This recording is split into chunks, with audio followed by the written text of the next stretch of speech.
मुंबईमध्ये सकाळी फाशी दिल्यानंतर याकूब मेननचे पार्थिव शरीर जे आहे हे त्याच्या परिवाराच्या स्वाधीन करण्यात आलं। त्यानंतर इंडिगोच्या फ्लाईट क्रमांक 6C544 त्याचं पार्थिव शरीर जे आहे हे मुंबईच्या दिशेने आणण्यात येणार आहे। मुंबईमध्ये मोठ्या प्रमाणामध्ये अनुषंगाने सुरक्षा व्यवस्था जी आहे ही वाढवण्यात आलेली आहे। माहीममधलं याकूब मेननचं राहतं घर असो किंवा त्याला जिथं त्याच्यावरती दफनविधी करण्यात येणार आहे ते बडा कब्रस्तान असो, मरीन लाईन स्टेशनच्या बाहेर हे बडा कब्रस्तान आहे। इथे आपण बघू शकतो की किती मोठ्या प्रमाणामध्ये सुरक्षा व्यवस्था जी आहे ही तैनात करण्यात आलेली आहे।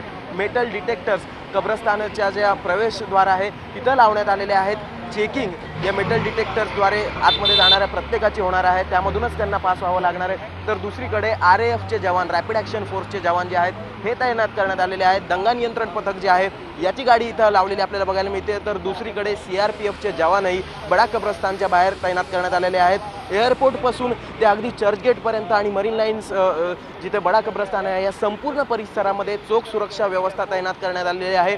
वाहतुकीच्या अनुषंगाने ट्रॅफिक पोलीस जे आहेत हे जागोजागी उभे आहेत। कुठेतरी याकूब मेननचं जे पार्थिव शरीर आहे हे मुंबईमध्ये आल्यानंतर कुठल्याही प्रकारची अफरातफरी मातू नये या अनुषंगानं सरकारनं सुरक्षा व्यवस्थेचे चोख पावलं उचललेले आपल्याला बघायला मिळत आहेत। व्हिडिओ जर्नलिस्ट मंगेश सोबत अमेय पाठक, जय महाराष्ट्र, मुंबई।